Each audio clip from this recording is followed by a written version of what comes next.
I reviewed Terrifier, and also on Terrifier 2.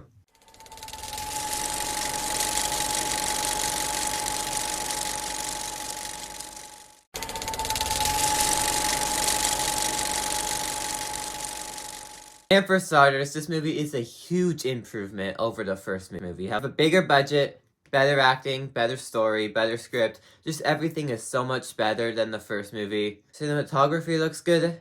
Everything is so much better than what the first movie brought to us. Okay, let's talk about the gore. If you thought the first movie was bloody, then you should absolutely not watch the second one. Now, there is plenty of kills in here that are gruesome.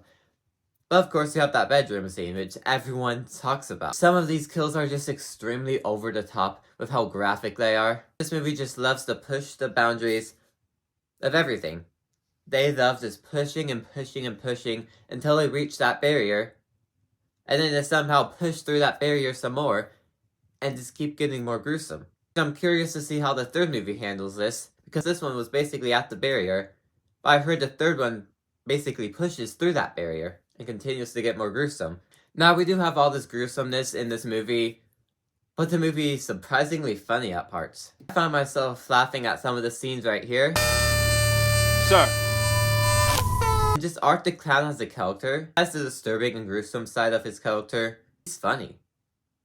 He has some really funny moments that I was just laughing at. I felt bad for laughing for the type of movie it was, for how gruesome the movie was. I felt like I should have been laughing at some of the comedy they had in here, but some of the comedy they had in here was actually funny. Speaking of Art the Clown, let's talk about him and his new sidekick he has. At first, the movie kind of introduced her as like this imaginary person he's seeing, but then other characters started to see her too. I found the sidekick that he has, I found her to be as creepy as him. Just the smile she has and everything was pretty creepy. I wish she had more of a role, like Art the Clown. I wish she had that big of a role. Maybe she does in the third one. I just wish we got to see more of the sidekick character. You could have done a lot more with her.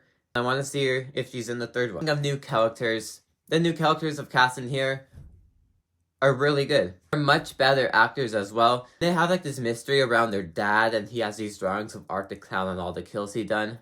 Hopefully those questions are answered in the third one, because I'm curious to see where that goes. But these new cast of characters, I do like them. And I'm glad they carry on into the third movie, because they are a better cast of characters than the first movie. And I am just excited for Terrifier 3. It left a bunch of questions unanswered with the post-credit scene, and a bunch of questions in the movie too, and just left it unanswered. And I can't wait to see the third movie answer those questions. I'm curious on who Art the Clown is, what were these drawings in the dad's notebook. I'm just curious to answer all these questions and see where it all leads to. And the Christmas setting of Terrifier 3 too is going to be great.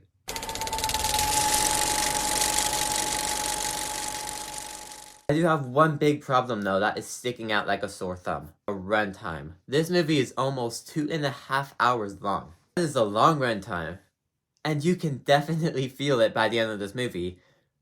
In about the hour and 40-minute mark, you can start feeling the runtime, but you still have 40 minutes to go, so you feel the runtime for those 40 minutes. The final act of this movie, you feel the runtime for. And that brought the movie drastically down for me, because the movie does not need to be this long, because it didn't answer any of the questions it set up either. So you have this long runtime with just Art killing people and going after this certain group of people. You still have all these questions. So the runtime is just sticking out.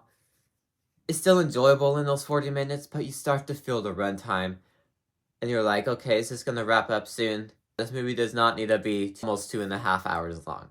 Terrifier 2 was a really good movie. It's gruesome and has some comedy sprinkled in here.